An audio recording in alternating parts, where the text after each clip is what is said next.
ziri abiri mpirisi ku ssaawa ennya kwanizaako nnyo kumpoza Prime FM babanye tuliza ate n'okukera naffe ampuliza emisawo zaffe zino zakasamayazi kakati tuli mu lunaku ampuliza olujjuza wiiki etambudde mwezi gwaffe ogw'omunaana z'ennaku omusanvu zikola wiiki nnamba bukyanga mwezi gw'omuwakanya gutambula byakyusemu katono kuba tukimanyi nti ogw'omusanvu twamala okuteekateeka ennimiro zaffe kati nga tulinze muwakanya ono ampuliza oli kasambula kati muwakanya tulabike nga tufuna ku nkuba naye kyabuzaabuzaamu kukwera bangi baatomera wali abaateekayo ensigo ziri wansi eyo zisiriira muganda wawe kubanga enkuba eri yakyamuukiriza ate munnaffe niwabeerawo okupapirira okwayona munnaffe ebisinga obungi naye tulinde oyinza okubanga okwenakolayo kaloosi akansigo za kiro z'ensigo nga 20 bwewati awo naye nga tusuubire nti ate kigenda kubeera kiri era kyeterere bulungi nnyo embeera munnaffe etambule ankwanizaako nnyo ku mukutu kyenayo omwaka muza 9 Greater Masaka 9 empeereza yaffe egenda ddala paka mu Ankole Midwestern n'ebitundu ebyesuddeko ewalako omuwuliriza ku www.primeradio.co.ug ku mutimbagano ogusinga obunene so nga ate osobola okustreaminga ng'otuwuliriza kuyita ku kibanja ekyo akozesa Radio Garden ampuliza / Prime Radio 9 mu mwaka muza 9 eri Radio Garden / Prime Radio FM 9 mu mwaka muza 9 era mugiremu osobola okukozesa tunein.com / Prime Radio FM 9 mu mwaka muza 9 ensonga te program yaffe olunaku lwo ogenda ku YouTube n'oteekamu olunaku lwo programu ezimu ez'amulugali agatukwatako era agatambuza n'okumanya mpuliza zibeerako butereevu obanga twasobodde kikwasaganya tuwuliziganya ku WhatsApp namba ya 0773361734 ate n'ekibanja kyaffe kiri kya Facebook wetugambye Prime Radio Kampala kubeera mpuliza mwalo gaffe mpuliza okwongera okuvaayo eri obudde bunaabutusobozesa mu ssaawa ey'okubiri oba dakika zonna ezitali zeewala nsalisale President Trump gwe yatadde ku Russia afundikira olunaku olw'enkya naye tekinaategerekeka oba obugenyi bw'omukungu gwe yasindise wa Vladimir Putin olunaku olwajjo Steve Witkoff oba waliwo ekyatuukiddwako nga nsalisalewo nayinza okwongezebwayo ng'omuganda wagamba nti ekisigula ennyana kiva mu kibeere era nabwe kityo Russia okusinziira ku basajja abataputa ebyenfuna saako n'ensonga z'ebyobufuzi okuzisensera ewala ennyo bakulaga nti ensi eno ampuliriza ekyayinamu embavu naddala mu byensimbi era etwogerera Russia nampuliza bakagikaliga nati ezisoba 2,100 naye ekyatambula emboozi yampuliza gyetugenda omunafu okugobereza eno nga maze ofundikira eri era nga jjukira mpuliza nti Russia kenjagala okuwaayo nti mu myaka 3 egisembi buli lunaku egabana dola za America obukadde 508 okuva mu masanyalaze gokka in fact si masanyalaze okuva mu bintu yogera ku mafuta yogera ku oil gas katugayita masanyalaze kubanga kyekintu ekireetawo embeera abasajja bagabana obukadde bwa dola 508 ezibalirirwa estimated akadde ka dola akamu kenkana obukadde 37,000 eziba za Uganda kati kubisaamu emirundi 508 ezo Russia zifuna buli lunaku okumala ebbanga lya myaka 3 mu bintu by'etunde ebweru twogera ku mafuta twogera ku natural gas esako n'ebirala mpuliza so abasajja ga nti singa omusajja tumukwate omumiro naabanga neddusu tasobola kulimira ayinza munnaffe okukakanamuko kuba buno obugagga bungi zino sente nyingi ensi webanga eziyingiza mu sekita emu ate ng'ogatako n'ebirala so kyova olaba nti niwogezaawo okuboggola eyinza munnaffe obutawuliriza emboozi eri ampuliriza ajinjagala okukomekereza ebyoguta awatali mwenkanonkano mu bagagga ba Africa. Era ntwangizo kizula nti abasajja abamu bayimiridde ku budaala bw'abalala babatirawo amadaane bawalampa era ne babakuumirayo. Era ky'olaba nti bw'obanga oli eyo mpuliriza oba muntu yenna nga musajja mugagga naye nga yeerandiza yekka from scratch n'atandikawo emirimu gye n'akola obusuubuzi bwe, si munnabyabufuzi n'akola obusuubuzi bwe awabulungi emisolo gye ayiranga mugagga, oyo omusajja omukonerangamu era bye basaana okujja okuwa emboozi okuyita ku mikutu egigatta abantu esaako n'egy'empuliziganya. Abantu bayige nti butya busobola okuyimirira nga gweweekolera eddaala lyo n'olyesigamako ate ne likutuusa woolina okubeera. Bwe nasembye yampuliriza nadde nkulaga nti South Africa ng'evudde mu bukulembeze obw'okusolagana mu langi oba obw'ekimbula apartheid ngenda kusomesa 27 omwezi ogwokuna 1994. Ekibiina ekyanunula South Africa okuva mu mikono egy'abeeru ekya African National Congress eky'omugenzi Nelson Mandela kati ttiimu nga waliwo bannaffe abasigala abatambuza ekintu ekuba yeyakkiriza nti vision yekasi yagirina era African National Congress okuva na 1994 etambudde bulungi ng'ogyeko akalulu kano akakasembayo we yayugamu ku nsonga ezitaavayo bulungi ez'ebyenfuna. Kati ne bayingira mu gavumenti egy'oyinza okwogerako ey'okugatta amalya nti ebibiina ebiri ku oluvuganya kati nabyo biinamu omukono okusobola okukola kye bayita gavumenti, naye nga African National Congress yekyalinamu ampuliriza omukono okusinga obunene. Abasajja bateekawo Black Economic Empowerment BEE kulombuliza atabadde naffe jjo era mu ngeri y'emu neteekatenga gye bayita broad based nti esensera ddala ogenda ddala eri ebuziba bagita broad based Black Economic Empowerment kati yengo ekola BBBE obufunze era ng'empenda zino zaateekebwawo enkola yateekebwawo okwongera okuwembavu bafirika bannaffe nabo okubeerako n'omukono mu by'enfuna by'ensi ya South Africa era abeere nga nabo bakulaakulana ku speed eyogerwako nti bene batuuse okendeeza ku bbula ly'emirimu bannansi okufuna emirimu emingi naddala mu bo nga bakaddugala esaako n'ebyengabana so simuli byagamba nti middle class status ng'abasajja babiri balina obugagga bw'abannansi obukadde 5 engabanya y'obugagga teriiyo si ya kyenkanyi. Abantu babiri nga balina obugagga bw'abantu 5 bw'abantu obukadde 5 nga bwe nakulaze mu Africa nti abagagga abasooka 4 balina obugagga bw'abannansi obukadde 705 aba Africa kimu kyakubiri eky'obungi bw'abantu abali ku semazinga Africa. Kani nga kitegeeza nti amaloboozi gano galina kukubiriza kukola ate ng'okola ebituufu so si kwefulukuta kuba nekitegeeza kikimwampuliriza. Kakati African National Congress bino yabiteekawo kubanga kaddugala yali anyikirisiddwa nnyo naye ne twogera emyaka egisoma 30 egiyise bukyanga African National Congress eteekawo nkola eno bakaddugala si be bagagga ba South Africa ng'ogyeko abamu nasembye nga nkulaga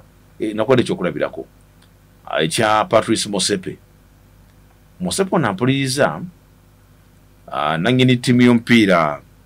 gy'oyinza okwogerako Mamelodi Sundowns ate Jamiru Senkai yangambye nti ono kati ye ssenkulu wa CAF essaawa zino era musajja bagamba nti ayagala nnyo semazinga Africa ne Uganda okutwaliza awamu era kyova olaba nti emmenyamenya ya Jamiru Senkai mu by'emizannyo bw'ayogera ku mupiira awulira ddala nga muli ebitatambudde bulungi bibeeranga ebimu okwagula mu liiso abeeranga akwaguddwa mu bbwa. Motsepe onampuliriza namwogeddeko jjo mukoddomi wa pulezidenti Cyril Ramaphosa nti mwannyina wa Patrice Motsepe yaboobeza ottooke wa pulezidenti naye ate omusajja ono obugagga bwe Cyril Ramaphosa agenza okujja mu bwa pulezidenti nga musajja atambuza ekintu ate ekisooka ssente zeta zirya bwomu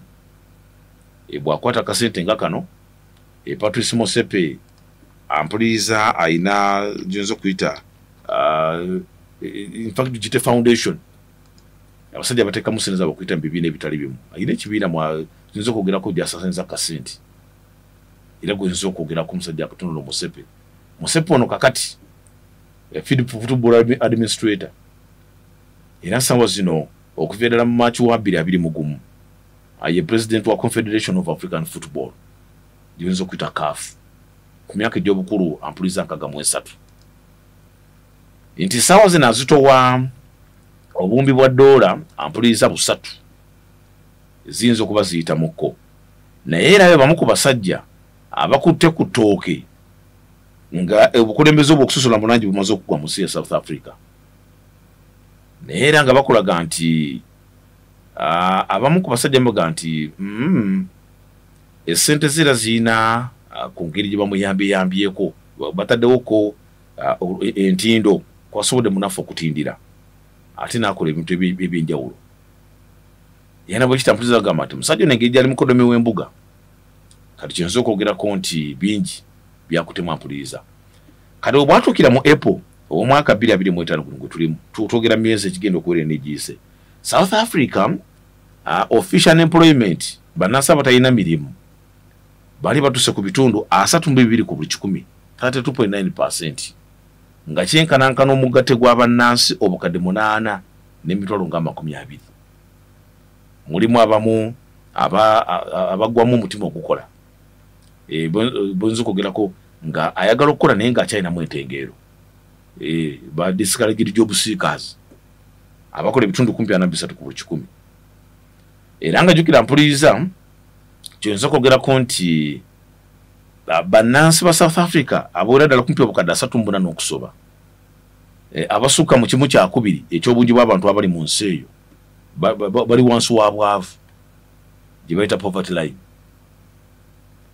kati nga kikulaga nti kubanga emboozi yange yabadde isikama ku report ya Oxfam awatali mwenkanonkano mu ngabanya y'obugagga mu bannansi ba Africa ate nenge gye twakitegedde nti Ssemazinga Africa avuddeyo oluvannyuma nnyo naddala mu basajja abalina ku ssente era kyovala nti abasajja abamu abalina ku ssente abazifunye mu makubo nga gano g'abasajja benjogereko bakyalulunkana osanga omusajja omugagga ate nga yali mu sikanda ez'obukumpanyi naye nga mugagga akulaga nti wanjawulo nnyo ayise ku bantu emirundi ebirondi naye era sikando ezizingiramu obukumpanya zitera kukwata bo kati yo mwana w'omufirika oyo kubanga tuyingidde mu myaka gy'2000 nga Ssemazinga Africa talina bagagga fugge babiliyoneyaz tulina bamiliyoneyaz na emboozi yonna sijja giddamu nnyo kubanga aliko Dangote nakuwadde emboozi ye tugenda okuyingira mu gy'2000 nga musajja yalinamu ku ssente ngera omusuubuzi naye kati n'alengera ekkubo erinza okumufuula naggwano naddala mu by'essente kwe kuyingira ebyobufuzi nga wagira General Olusegun Obasanjo gavumenti ya Nigeria bwe kisala otunda amakampuni omusajja yakwakula kampuni kumpi 3 ezimufudde okuba nti musajja binnyonkondo era ne bamubaliira emyaka 5 ng'omusajja asasudde omusolo mu gavumenti ya South Africa sole ya Nigeria ezigenda kumpi mu buwumbi bwa $6 omuntu omu bw'ati n'amakampuni ge ekyongera okulaga ampuliza nti atambula so Patrice Motsepe ampuliza musajja mugagga kati alimbye omupiira ate sawa zino ampuliza ye ssenkulu wa African Rainbow Minerals kampuni ye erimbye obugagga ebyomuttaka kati nga zaabu ebyobugagga nga platinum gatako n'ebigagga nga diamond n'ebirala era nga jjukira ampuliza nti n'enkiko zatulakiza amakampuni ngeno Harmony Gold ekwata eky'ekumi kampuni ye mu South Africa okuba nti yesinga okuyiikula zaabu kwetoola ensi yonna ekwata mu kifo kya 12 mu nsi yonna kampuni ya Harmony Gold Patrice Motsepe atulako nga memba ku lukiiko olukulembeze era mugiri yemu yamyoka ssenkulu wa kampuni eya ensuwa eya Sanlam abagigulamu zi policies mugimanyi bulungi nnyo eza third party n'ebirala so 2-3 nangene wa tiimu y'omupiira Mamelodi Sundowns de gundi ono Onyango ono yaliko kapiteni wa Uganda Cranes oyo musajja yalimu in fact ekisambiro kumala ebbanga era nga Motsepe mu bagagga ba Ssemazinga b'ensi yonna ali mu kifo kya 1,175 bw'abanga zitowa obukadde obumbi bwa $3 nabira mu kifo ekyabagagga 1,000 abasooka saba okwogera erinnya lyo nti y'ogw'omu ku bagagga 1015 abasooka nga erinnya liri mu abo mu nsi erimu abantu abali mu buwumbi 10 n'okusoba tobeera wakusaaga muganda wange katuye musepa mpuliriza kati kikulaga nti abaganyuddwa mu nkola gavumenti yateekawo African National Congress tuli mu South Africa eno gyenza okwogerako ya BEE gyenza okwogerako yateekebwawo abantu babayambeko bave mu mbeera ey'obwavu African National Congress jajja nayo yegamba nti kale n'Abafirika ffe bakwateko Black Economic Empowerment enampuliriza kati ekulaga nti abasajja abagiganyudde mu sibangi eno family ya Oppenheimer family abasajja bagaga no bayimidde ku kyobugaga ekya Diamond in fact nabo bali mu makampuni agayikulira obugaga eby'omutaka era ku basinzidde naye gajjukira nabo ate bo akalandira kaabwe akasiga bakasimuliza butereevu mu bukulembeze buli obw'abakoloni colonial past yana bwekitampuliriza nga bakulaga nti apartheid egenda okufundikirwa eno family ya Oppenheimer era naye bakulaga nti engeri erimu kali akakwateko akalandira kali akabazungu era kyali kibangwira mpuliriza embeera okutambula kati jjukira mpuliriza n'ekirala ekisinga okuba ekyewuunyisa African National Congress ab'omunda abagiri ku lusegere esaako n'abalala ba business partners abateetera ne African National Congress bye basinza okuganyula mu nteekateeka eno egendeddwa mu kukyusa obulamu bw'abakadugala eniya BEE kati okuwa ekyokulabirako President Kengini Cyril Ramaphosa musajja mugagga ate mulunzi oyo si yagulako ennume ya president waino ensimbi bukadde buzaswa bukadde 15 na listimate wali yente egula obukadde 15 Cyril Ramaphosa bamuguze ente eno mayembe mawanvu ne bagitikka ne bagitwala mu South Africa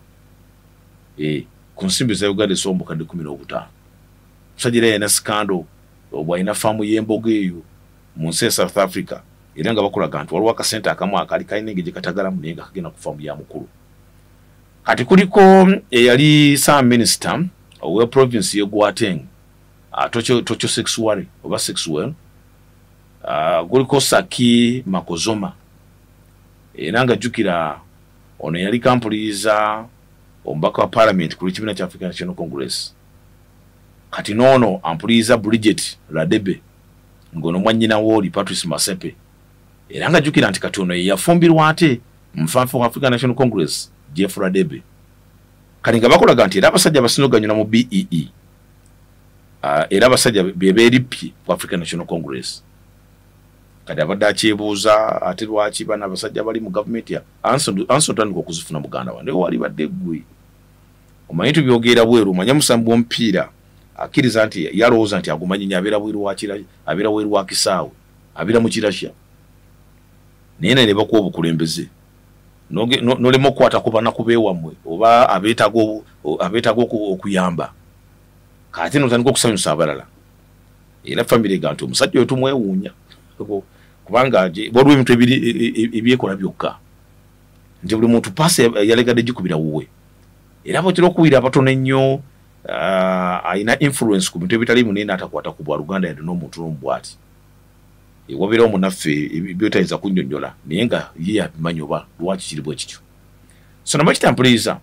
nti abasajja abasinza okukwata ku ttooke naddala mu nteekateeka gavumenti ya African National Congress yateekawo babadde basajja baabwe nnyo era kyobulaba nti okulonda kuno okusembyeyo kwatadde ekigezo ku African National Congress bwetetereza myaka gino 5 abudde oluvuganya ne bagikwakkula South Africa teyinza okutandika okubambaga olugendo okuddayo keeri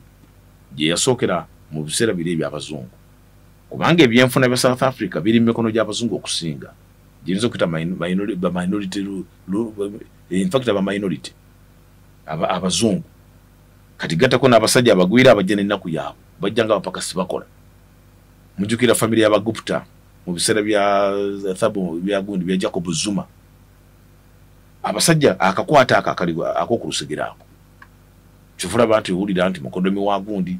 n'ebirala so Nigeria nayo pate nene gitambuliddemu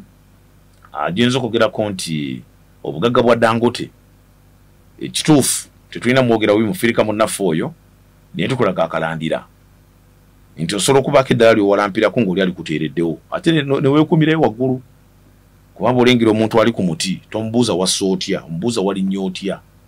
kyekibuzo kyetusaana okubuuza kakati okwongera okulabika ntukyusa ebintu n'okwongera obitegeera ennyo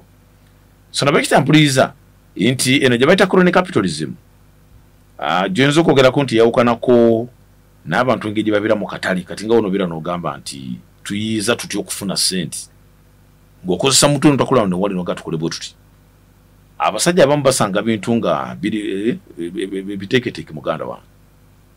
biteeketeeke obeera nga mwana azaalirwa mu famire engagga sente zibeerayo naye bo zikulema okukuuma kale tulina gwonenya kubanga omukisa gwaliwo kati gwolema okuteeka mu katimba so nabwe kityo abasajja abamu babatereddewo amadaala ne bagawalampa ate munaffe ne benywerezaayo mu mbeera ezitambula bw'owetegereza okunoonyeza okwakolebwa University ya Columbia bagita Columbia University kwalaga nti ebyobugagga ampuliriza ebikoleddwa abantu nga bayambiddwako omukono gw'ebyobufuzi tebigasa nnyo nkyukakyuka z'amawanga abagagga bwe gye basibuka wabula abasajja bagamba nti beekolera bugagga bwabwe ne bayingira mu byafaayo tuba billionaires naye nga tebagasa nnyo kyova tusanga omusajja billionaire naye nga tazimbanga specialized hospital kati nga wano mu Uganda ng'oli binnyonkoondo n'owulira nti abaana baffe bafaanana lubiri naye ate sayansi asobola okubayambako okukola transplant waali naye ng'ekibulayo bw'okuleeta kapito ono omuteekawo ate nga si bya bwereere n'ozimba eddwaliro n'oleeta abakugu abanaku ne bayambibwa eno kyebagamba nti abasajja abafunye ssente nga ziriko akandako ebyobufuzi bwe bazikuta ate baba n'emirulu mingi be bali alina eziri ku akawunti ne mu kutiya gye ziri akola fumigation ku ssente naye nazino ezijja ne bagamba nti azikwakudde mubiwulire emintu bingi ebyonoga nti omusajja oyo alina lwaki akola bw'atyo so mukkirize emboozi yampuliriza ngifundikire mwebala nnyo okutambula naye ampuliriza waliwo food for thought kutakola mutu noga nti kale katujje musaafu eyokubiri ero ziweze ennaku 226 bukyanga Russia etandika military operation ku nsi ya Ukraine kati omwavu olutalo ennaku 226 bwe zimidde leero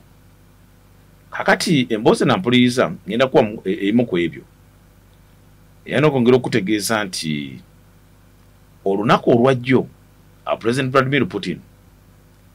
yayaniriza omukungu ow'enjawulo yasindikiddwa President Trump era ng'ono Steve Witkoff ensisinkano yabadde Moscow mu kibuga ekikulu ekya Russia teyagaanye nga bwe yagaana okujja mu Istanbul Eturuki okusinkana Volodymyr Zelensky okuteesa emirembe kati bya mirundi ebiri President Trump ampuliriza mu kisaanyi ekyokubiri ekisembayo musajja Katonda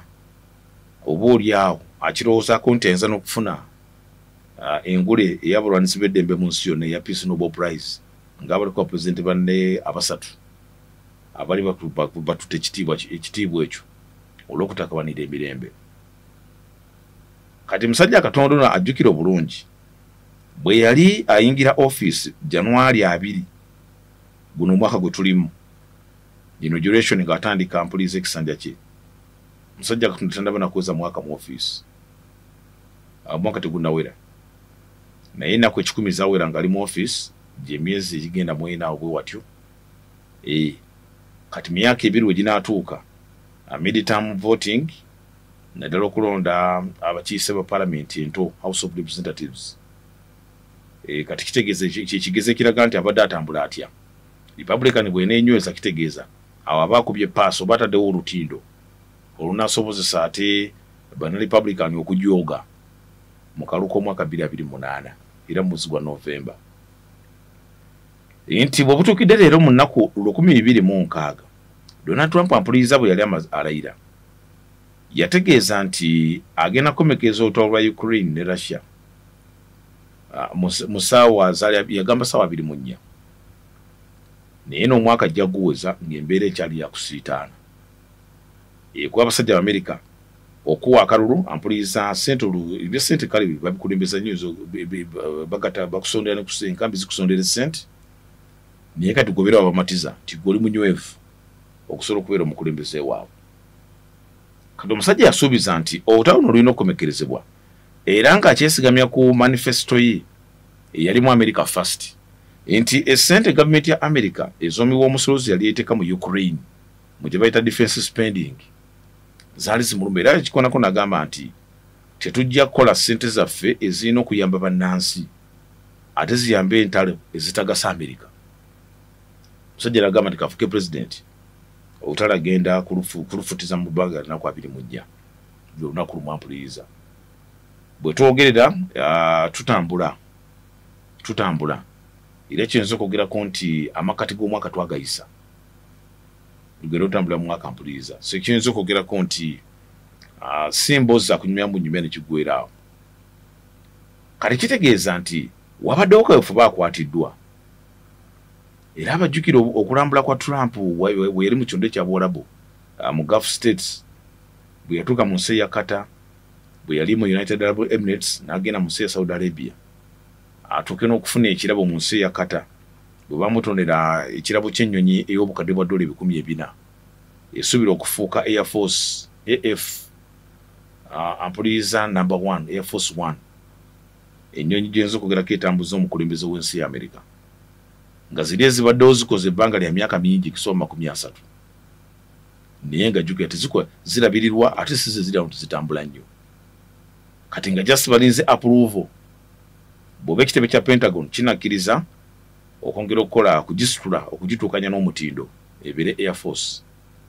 kubanga ezo Boeing ampuliriza kampuni y'Amerika yakola ennyonyi eyo nti kata engeri yatonderamu Trump ennyonyi eyo ate ng'ebuuka n'akawairo kasemateeka ku birabo ebirina okufunibwa president webirina okubwa president nga gift nga bisoloba mu $, ezogerwako ezimanyikiddwa eziri mu 8 bwatyawo kati nga kiraga nti ssente zino ziba nnyingi nnyo ku kirabo ekyaweebwayo naye nga bwomanyi nti ssemateeka wa America ate omukulembeze amuwa obuyinza nti president White House ye kati gattako ne Congress ye parliament ya America gatta parliament ebbiri ento House of Representatives ne ya Senate ezikola Congress kati wodira president gattako ne baminister be n'amakaga gwa president ya America ebisigadde mutambulira okasitoma ogoberede sematika nga bwakikola nti mu nnaku 2026 Russia ekyalumbagana Ukraine era mukyali mukiri atakulekera tomulekera musajja bamukuba okukondeka bayakakonde yimbira boto ebadde etambulira nti Ukraine bannansi abasinga obungi amawanga amalage gabakwatiridde ku ndagaano ez'okubabudamya okutuusa ensi yabwe weritereera America erinako Canada erina ne Bulaaya banywanyi ba America balina bannansi ba Ukraine abadduka ekyosi kubanga ensi yali tabanguse era nga jjukira mpuliriza nti n'obulumbaganyi obuvannyuma bukoleddwa mu kibuga ekimanyiddwa nga Nikopol mu bukiikaddyo ng'obalamizidde odda mu buvanjuba okusinza ku gavana ekitundu ekyo Sherry Yaski kyategeezezza yanga bagamba nti Russia wandagaza drone akusindo ly'amafuta eyiri mu maserengeta ga Ukraine saako n'ekitebe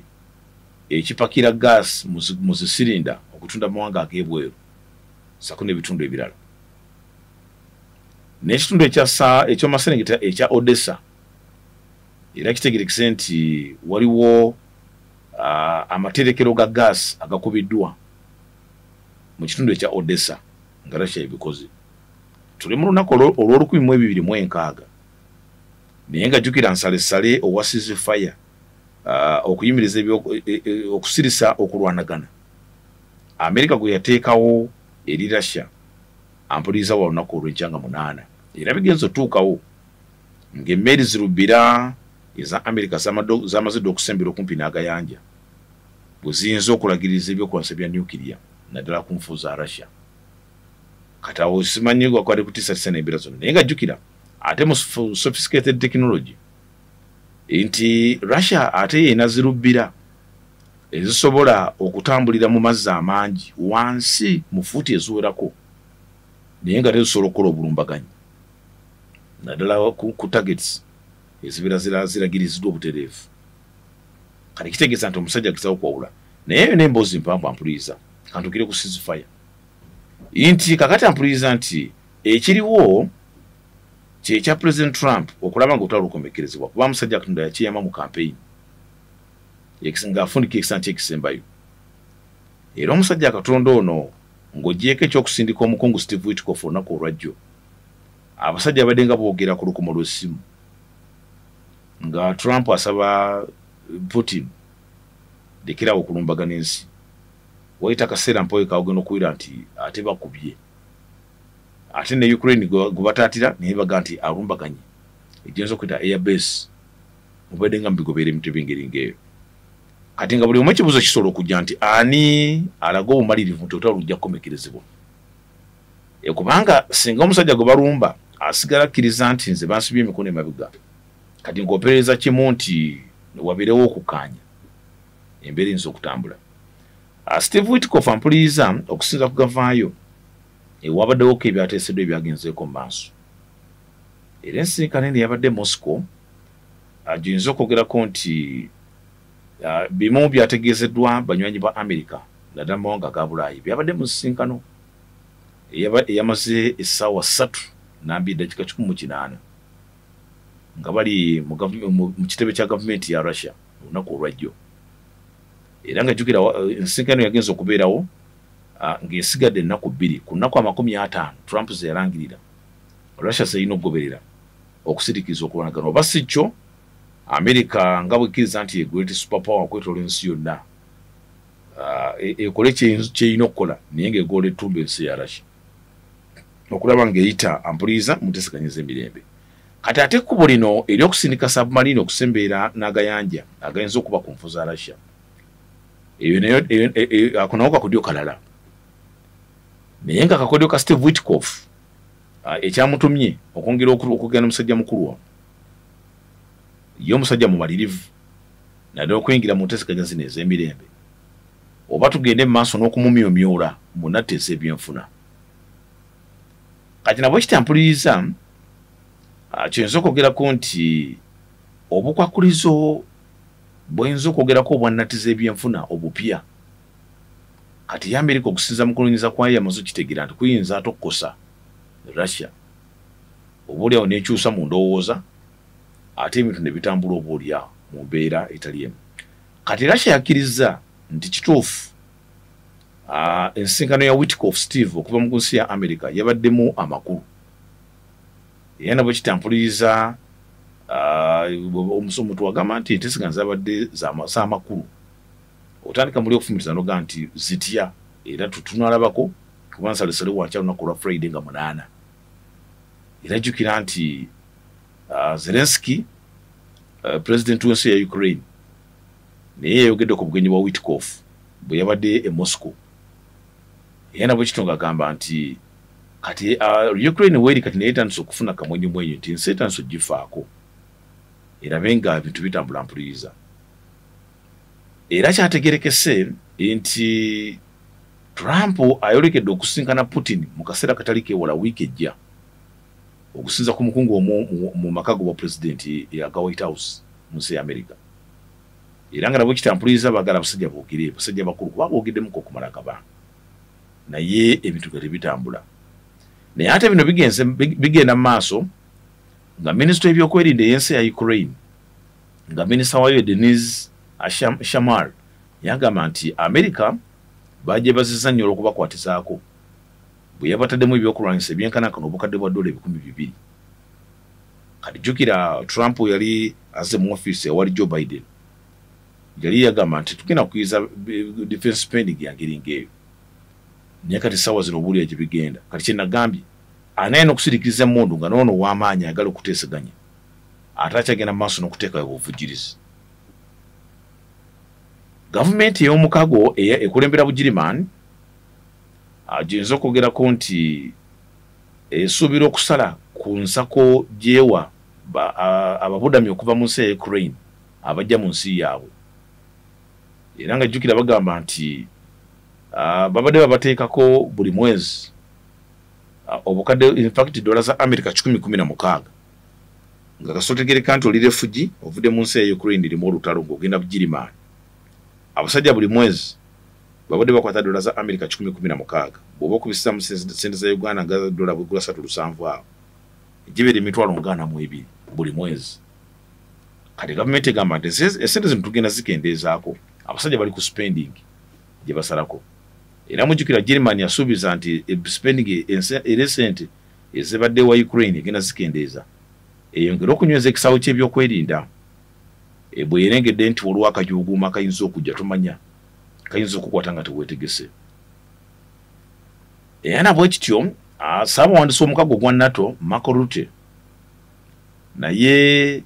yeevumbye enteeseganya ne minisita wa Lithuania w'ensonga z'amawanga ag'ebweru ku ngeri ensi eya Russia gyetandise okutyoboola obwengula bwa Lithuania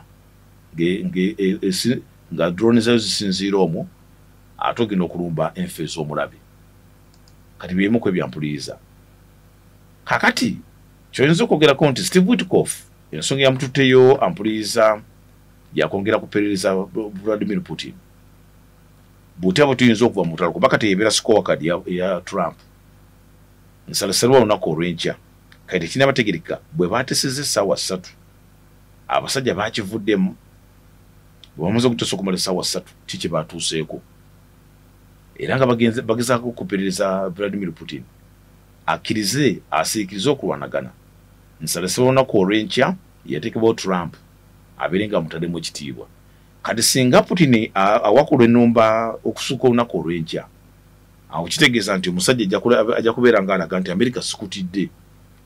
nze n'ekigendererwa kyange nawe olina bibyo. Kati kitegeeza kyekiyinza okuvaamu singa ennumba zinaagenda mu maaso.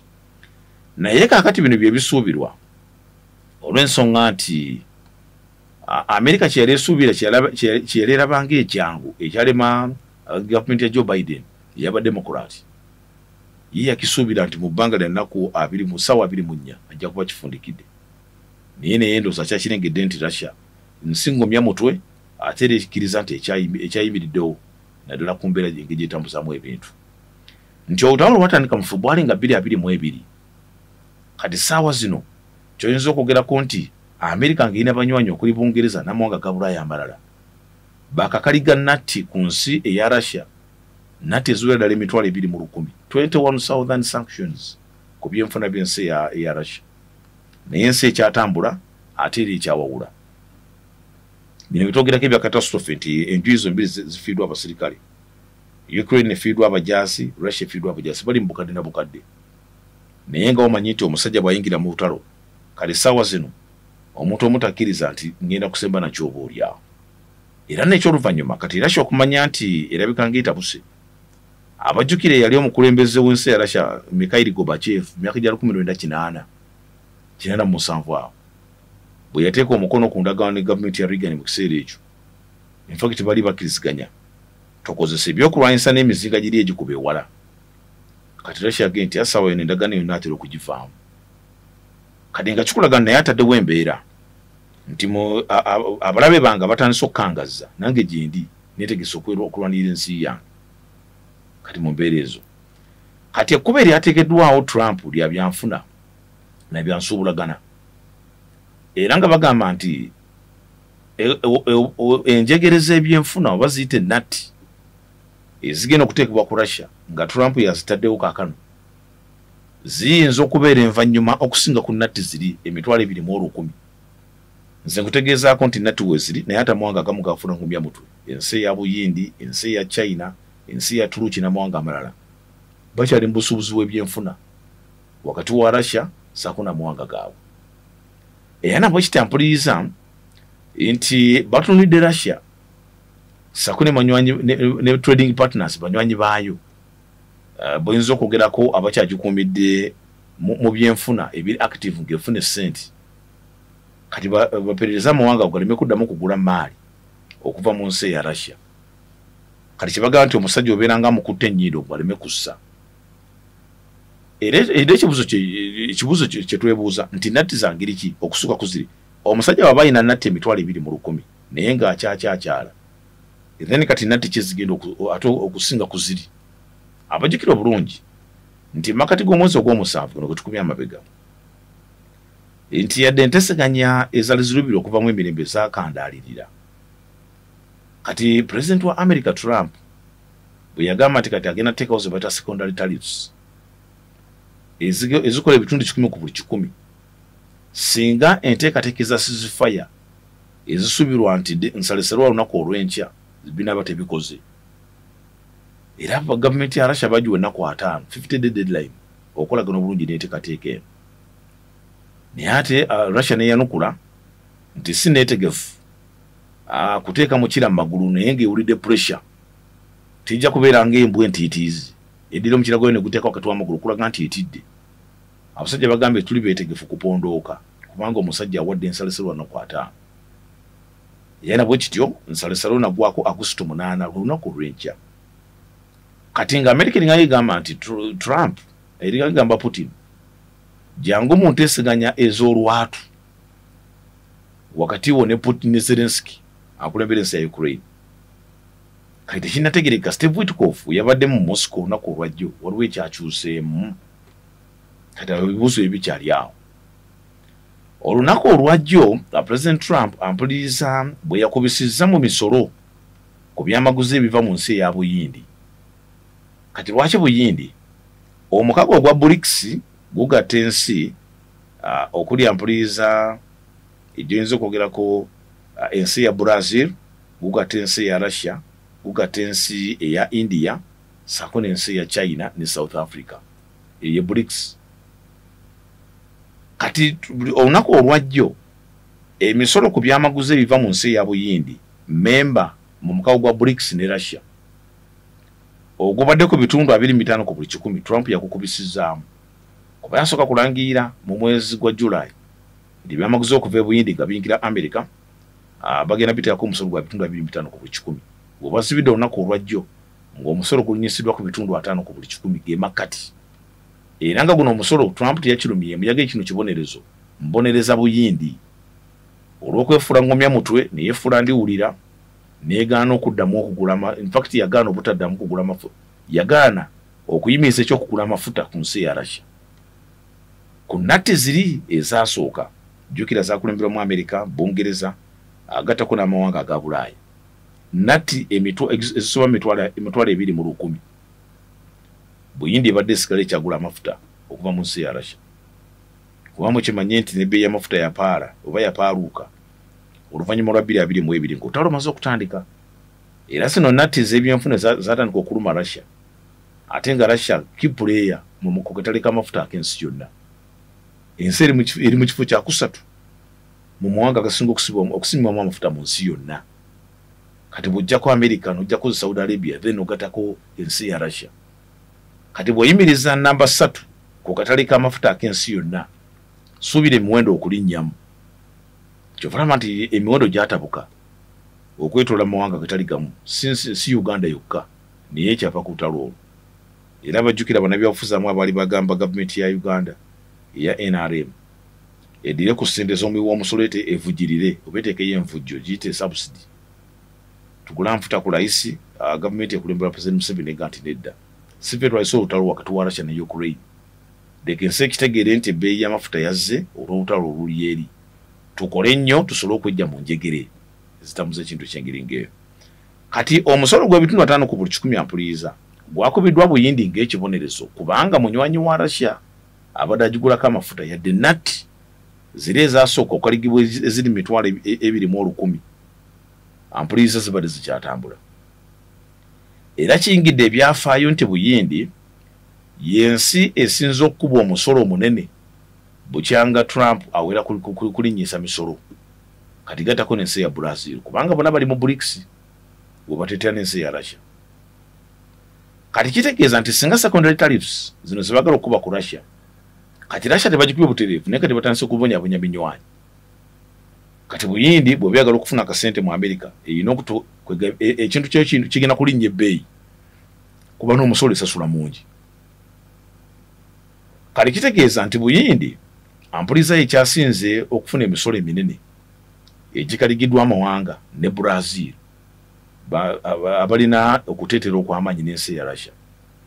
Kati kitegeeza nti emisolo gino secondary tariffs egitandise okukola singa gitandika okukola kitegeeza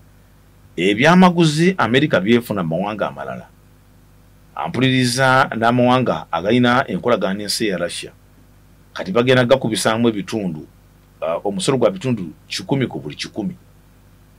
kati gattako n'omusolo guli ogubaddewo oba kategerekeka nti singa omusolo guno gutandika okukola secondary tariffs ebyamaguzi America byegula mu mawanga ampuliza gekolagana nago naye nga gakyateetera n'ebyobusuubuzi n'ensi ya Russia omusolo gugenda kutuuka ku bitundu 10 ku buli 10 ogateko ne kuguna ampuliza gwe bagase ku mawanga amalala kati kitegeeza nti okubisa emiwendo ekyamaguzi kyobadde otunda ebyamaguzi bigenda kuba tebikyayina kuvuganya ku katale ka America kati omusajja ayagala kubajjamu ng'ayita mu kubeera ebyenfuna era ekirowoozo kinampuliza ekiri emabega w'emisolo gino kyakoperereza banywanyi ba Russia mu byensuubulagana balekeraawo okugula ebyamaguzi okuva mu nsi ya Russia baagala Russia bagiboole ebe nga tekyayingiza nusu yonna okuva mu bintu byetunda ebweru okusinga etundayo mafuta gattako ne gas n'ebirala ng'omuli n'emmere y'empeke kati eyo lyekuba America lyekutte nti mombeezaawo omusajja aganya okuteesa kamba kaliga emisolo paka kwekyawa nga bwe bagamba nti paka kuwulira bubi wabeerewo ekigenda okukyuka namaze okubambagira nakulazeeko ku kifaananyi gwe nadde ntandika puroguramu eno nti Russia okuva mu mwaka 2022 ng'olutalo lutandise special military intervention abasajja buli lunaku bafuna euro za Bulaaya bafuna obukadde bwa euro esente za Bulaaya ezisoba mu bukadde 5 buli lunaku bw'oziza mu za dola za America Russia efuna ensimbi ezisoba mu bukadde bwa $5.8 buli lunaku ng'ezijja mu mafuta geetunda mu mawanga ag'ensi gattako ne natural gas kirute ebbanga lya myaka 3 kati nga yo Trump mu kifaananyi Trump nga president wa America mu ndaba y'ebintu agamba nti singa mba nemesezagana amawanga gasulwa ne Russia kiyinza okumuyambako okupondoka kuba sente afuna nnyingi nti wenkaliga emisolo ku Buyindi nenkaliga emisolo ku China nenkaliga emisolo ku nsi ya Turuki abasinga okuba aba trading partners aba Vladimir Putin ayinza okunyiwa embeera n'asalawo okuva mu lutalo naye oli ayinza okwebuuza ekibuuzo nti kino kinawugula amawanga okuva ku busuubuzi n'ensi ya Russia kaligegana amawanga agakoseddwa China mpuliriza y'emu ku ddyo ku mawanga ago era nga bagamba nti China gy'oyinza okwogerako nti yeesinga okugula emmaali okuva mu nsi ya Russia mu mwaka 2023 China yagula bisatu bagamba 1/3 ku byobugagga bya Russia betunda mawanga ag'ebweru 1/3 China yabigula era nga bagamba nti kumpi 1/2 ekyamafuta ga Russia China yebadde egagula kato yali mu nati za secondary tariffs Buyindi mukwano gwa Russia mukadde kati kitegeeza omusajja akujjako omukwano omukadde era Buyindi yebadde esinga okugula amafuta aga crude agatali malongooso okuva mu mwaka 2022 era nga bakulaga nti kumpi oil wa amafuta ga Russia ebitunda nako buli 10 aga crude gabadde gagenda mu Buyindi okuva mu mwaka 2023 era nga bikola omugati gwa bitundu 17 ku buli 10 Buyindi byebadde egula kati Buyindi byamaguzi byayo bibaddeko omusolo gwa bitundu 25 ku buli 10 kati bagutodde ku bitundu 5 ku buli 10 ng'ekibonerezo nti mwe muviddeko omusajja okusajjala okuba nti alimezza olutalo mu nsi ya Ukraine ensi namba 3 ye Turuki oba giyite Turkey nsi ya Bulaaya ate no weewunyire mmemba mu European Union kate be bateeka nati ku nsi ya Russia nati esoba mu mitwalo 210 ensi ya Buturuki ye namba 3 mu kugula ebintu ebikosebwa naddala mu ng'amasannyalaze amafuta gas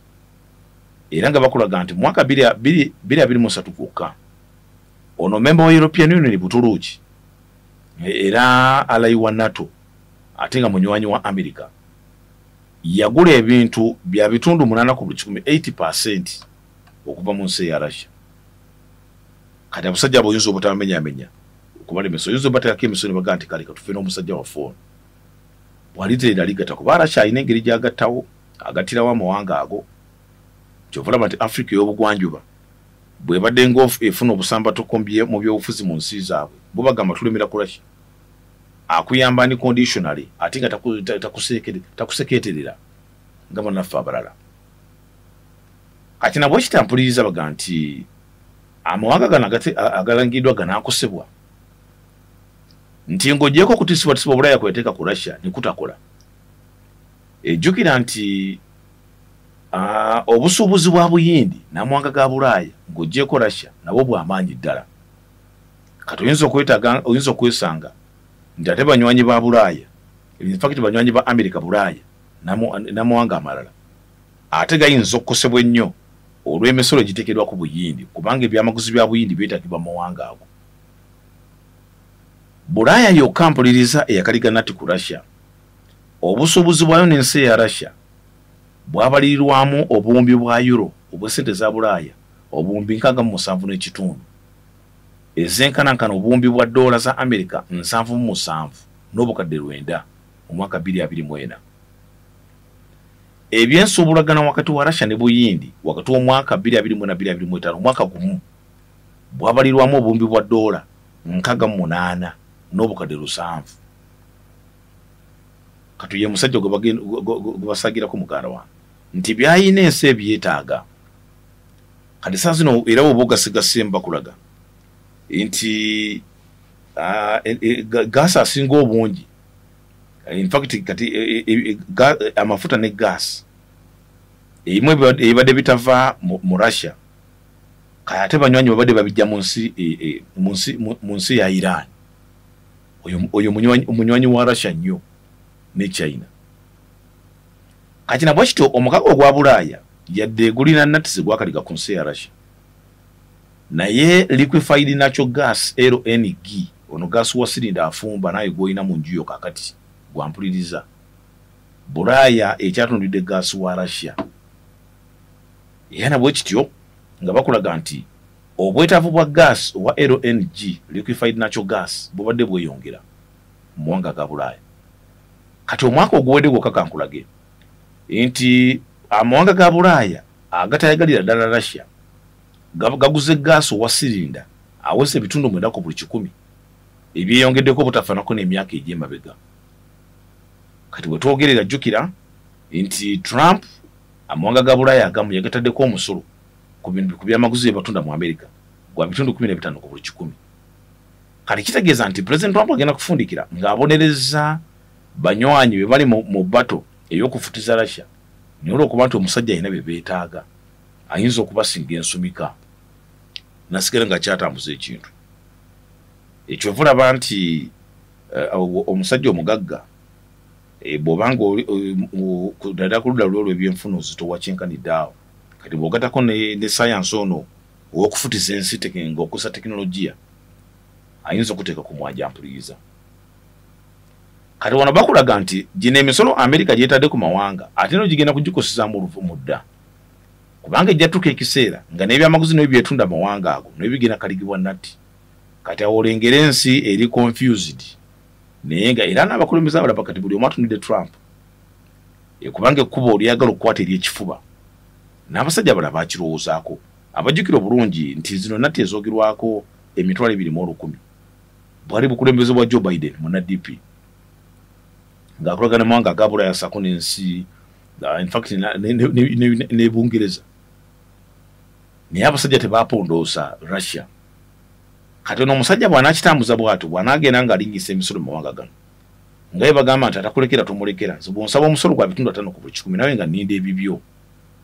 ate bano abasajja boyinza okwogerako nti kati balina omukisa kati Buyindi yeesinga abantu abangi mu nsi yonna ne China kyobera yataddewo akasi obwasiisi buli azaalibwa nja kuwangayo $3 okitegedde omwaka okwongera okuyambako kiddemu okusikiriza bannansi ba China ate okuddamu okuzaala kuba bagenza okuba ebibalo nga Buyindi ebasinza abantu nti abantu abangi katale kayamba nnyo ku mawanga agakuze kati China bwebanga sawa zino ng'erina abantu abasoba mu kawumbi ng'erina square area ya seta kezenkanidde awo ate nga abasajja bayiiya nti bannansi bengini basobola okuyambako ku katale ak'ebintu byabwe nti n'emisolo gino gigenda okujja giyinza obutayuuya nnyo oba okwongera okubatiisatiisa kati ngasembera okufundikira nsolo okuwuliza ku bannaffe kubanga njala kuwulira engije tubatambula ffenna nti tiimu Trump kaakano bakyali mu kuteeseganya ne trade deal ne China naye ng'era bagamba nti bayinza okuyimizamuko ku misolo wakati mu lutalo lw'ebyemisolo oluwo wakati wa mwaka gombiriri goyinza okwogerako agasinga okuba n'ebyenfuna ebisinga okuba ebinywevu okwetoola ensi yonna kati saawa zino mpuliriza kyongera okulaga nti China, Bulaya ne Buyindi be basinga okutunda ebyamaguzi ku lukalu lwa Amerika kati kitegeeza nti singa emisolo girinnya ku nsi eya Buyindi ku bintu ebirina okujja mu Amerika kitegeeza suubira ebbeeyi y'ebintu okuva ku ngoye okuva ku mataala agakisibwa saako n'essimu eza iPhone ezisinga okwetagibwa katale k'amawanga ago ebbeeyi egenda kwekubisaamu kati kitegeeza nti Trump olinga nkabonereza ampuliriza bali abamawanga amalala naye nga ne bannansi bo mu nsi obabonereza nti omuntu abadde agula iPhone pakyakulabeko ya miliyoni emu kati agenda gigula obukadde bubiri kati kitegeeza nti liyinza okubeera eriggwa erigenda okugiijiira bannansi mwengini mu nsi eyo kati ekibuuzo kiri nti Buyindi ne China bamalirivu okulekerawo okugula amafuta okuva mu nsi ya Russia era nga ansa bagamba nti kitekisoboka China ekyagenda maaso n'okugula amafuta okuva mu Iran bw'ogikaligga eno ku Russia ajja kusigala nga akyagajja mu Iran naye ate jjukira Iran eriko nnatiza Amerika ate nga jjukira Russia ate munywanyi wa Iran kati kitegeeza nti wano okiyinza okuba nga bikyali mu mboozi Buyindi tennaba kulaga kabonero konna nti eyinza okupondooka n'obwaseruganda n'ensi ya Russia bwe bali mu kawo gwabwe ogwa BRICS yana bwekiti ampuliriza Witkoff si ye yekka ampuliriza yagenze mu Russia bwe bamutumyeyo olunaku olwajjo omuwabuzi ku nsonga z'ebyokwerinda ow'ensi ya Buyindi amanyiddwa nga Ajit Dovo naye ali mu Moscow yagenze kusinkana Putin nti omusajja bw'atukaligenda tugenda kukiyita mu tutya minisita wa Buyindi ow'ensonga z'amawanga ag'ebweru amanyiddwa nga bamuyita Jaishankar naye asuubira okutuuka e Moscow gye bujjako era ku nsonga ze zimu kati kitegeeza nti gino emisolo abasajja nabo bayiya pulaani B tumwetegula tutya kulaba nga ate ekintu kitambula ate embeera ereme kusajjuka nnyo katuwuliziganyeko ssebo